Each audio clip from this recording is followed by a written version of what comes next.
अस्सलामुअलैकुम गाइस, आज हम डिस्कस करने वाले हैं एक ऐसे साइंटिफिक मिस्ट्री के बारे में जो 80 साल से ज्यादा पुराना है। क्या आपको पता है कि आइंस्टाइन की मौत के सिर्फ 7 घंटे बाद ही उसके दिमाग को चुरा लिया गया और फिर साइंटिस्ट ने उसकी 240 स्लाइसेस बनाकर उसको जार्स में रख दिया। लेकिन सवाल ये है कि क्या आइंस्टाइन का दिमाग सच में हमसे अलग था? क्या उसके पैरेटल लोब में कोई सुपर पावर थी? क्या उसके न्यूरॉन्स हमसे ज्यादा तेज थे? और क्या मॉडर्न साइंस ने आखिरकार इस जीनियस का राज सॉल्व कर लिया है? आज हम डीप डाइव लगाएंगे आइंस्टाइन के दिमाग के सीक्रेट्स में। तो चलिए शुरू करते हैं। Sit down tight, smash that like button और शुरू करते हैं ये माइंड ब्लोइंग जर्नी। पहला सवाल ये था, क्या आइंस्टाइन का दिमाग बड़ा था? आप सोच रहे होंगे भाई जीनियस है तो दिमाग तो हाथी जितना होना चाहिए, लेकिन जानकर आपको शौक हो जाएगा कि साइंस के अकॉर्डिंग आइंस्टाइन का दिमाग का वेट 1230 ग्राम्स था, जबकि एवरेज अडल्ट मेल का दिमाग होता है 1400 ग्राम्स।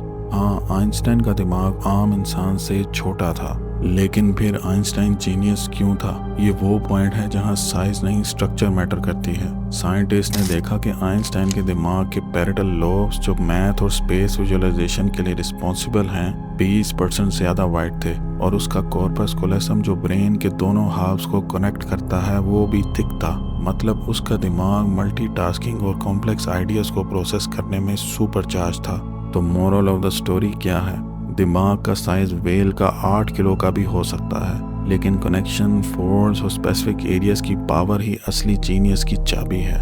अगर आपको लगता है कि पैरेटल लोब्स ही काफी शॉकिंग थे तो होल्ड ऑन। आइंस्टाइन के दिमाग की स्ट्रक्चर में 5 बॉम्ब डिफरेंसेस थे जो उसको ऑर्डिनरी से एक्स्ट्रा ऑर्डिनरी बनाते थे।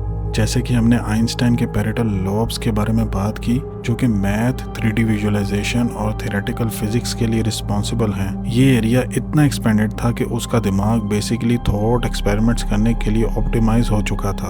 अब बात करते हैं उसके प्रीफ्रंटल कॉर्टेक्स के बारे में। उसकी प्रीफ्रंटल कॉर्टेक्स जो डिसीजन मेकिंग और कॉम्प्लेक्स प्लानिंग के लिए है, में ज्यादा फॉल्ट्स और ग्रूव्स थे। इसको मैं इक्वेशन के साथ समझाता हूँ। ज्यादा फोल्ड्स इज इक्वल ज्यादा सरफेस एरिया इज इक्वल ज्यादा न्यूरॉन्स फायर कर सकते हैं। आइंस्टाइन के दिमाग में सिल्वियन फिशर एक कॉमन ग्रूव कम डेवलप थी। इसकी वजह से न्यूरॉन्स को फ्री स्पेस मिली और उसके टेम्पोरल और पैरेटल लोब्स बीच में एक्स्ट्रा टाइटली कनेक्ट हो पाए। आइंस्टाइन के दिमाग में न्यूरॉन्स से ज्यादा ग्लियल सेल्स थे। ये सेल्स न्यूरॉन्स को सपोर्ट और एनर्जी देते हैं। मतलब उसका दिमाग लॉन्गर और एफिशिएंटली काम कर सकता था। मतलब ये कि आइंस्टाइन का दिमाग ना सिर्फ यूनिक एरियाज के लिए फेमस था, बल्कि उसकी कनेक्शंस, फोर्स और सेलुलर केमिस्ट्री भी एक कॉस्मिक लेवल कॉम्बो थी, जैसे कोई F1 कार का इंजन छोटा लेकिन हाइपर ट्यून्ड।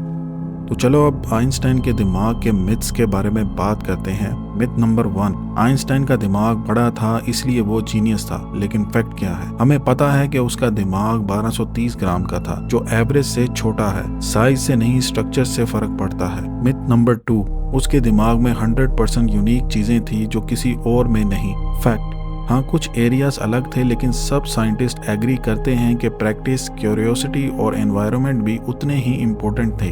मिथ नंबर 3, उसका दिमाग जन्म से ही जीनियस था। फैक्ट, न्यूरोप्लास्टिसिटी के हिसाब से उसका दिमाग एक्सपीरियंस और सीखने से बदला होगा। वो खुद बोला करता था, मैं खास नहीं, बस पैशनेट हूँ। मिथ नंबर 4, साइंटिस्ट ने उसका पूरा दिमाग स्टडी कर लिया है। फैक्ट, उसके दिमाग के 240 पीसीस थे, लेकिन 70 साल तक वो जार्स में फ्रिज के पीछे पड़ा रहा। आज भी 95% स्टडीज सिर्फ उसके पैरेटल लोब्स पे फोकस करती हैं। मिथ नंबर 5, अगर आपका दिमाग आइंस्टाइन जैसा है तो आप भी जीनियस हो।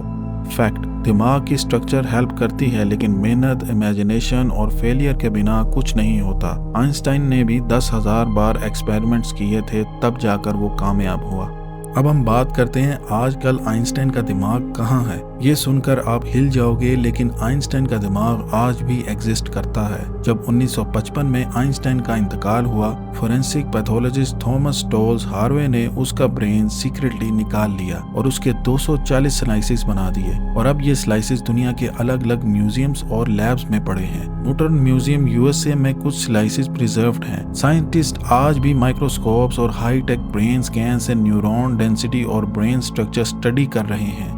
रिसर्च अब तक बताती है कि आइंस्टाइन का पैरेटल लोब्स नॉर्मल इंसानों से डिफरेंट था, और जैसा कि हम इस वीडियो में जान चुके हैं कि यही वो वजह है जो आइंस्टाइन के दिमाग को बाकी लोगों से एक्स्ट्राऑर्डिनरी बनाती है। अब सवाल ये है, अगर हम आइंस्टाइन का ब्रेन इतनी डिटेल में स्टडी कर रहे हैं तो क्या एक दिन हम सुपर ब्रेन्स आर्टिफिशियली क्रिएट कर सकेंगे? कमेंट में बताओ, क्या हम फ्यूचर में और आइंस्टाइन क्रिएट कर सकते हैं? और दोस्तों, अगर आपको ये वीडियो पसंद आई तो वीडियो को लाइक करें, वीडियो को शेयर करें, चैनल को सब्सक्राइब करें और कमेंट कीजिए कि अगली वीडियो किस टॉपिक पर होनी चाहिए। और अपना बहुत ही ख्याल रखिएगा। अल्लाह हाफिज।